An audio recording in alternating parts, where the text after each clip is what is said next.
अगर आपके पास लावा bolt 5G या और कोई फ़ोन है, तो यहाँ पे आप कैमरा रीसेट कैसे कर सकते हैं या कैमरा प्रॉब्लम को फिक्स कैसे कर सकते हैं।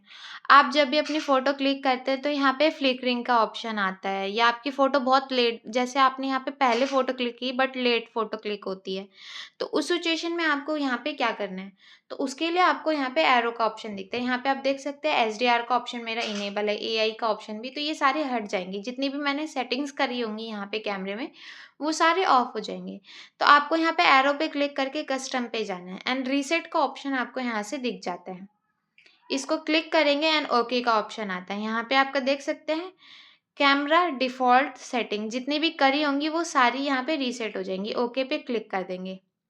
यहाँ पे आप देख सकते हैं एसडीआर का ऑप्शन मेरा इनेबल था, ऑफ हो गया है। एआई ऑप्शन यहाँ से मेरा ऑफ हो गया है। यहाँ पे मैंने कई ऑप्शंस ऑन करके रखे थे तो वो भी हट गए हैं। तो इस टाइप से यहाँ पे आप कैमरा प्रॉब्लम को फिक्स कर सकते हैं। वीडियो पसंद आई हो तो लाइक शेयर सब्सक्राइब ज़रूर कीजिएगा। मिलते हैं नेक्स्ट वीडियो में, तब तक के लिए नमस्कार।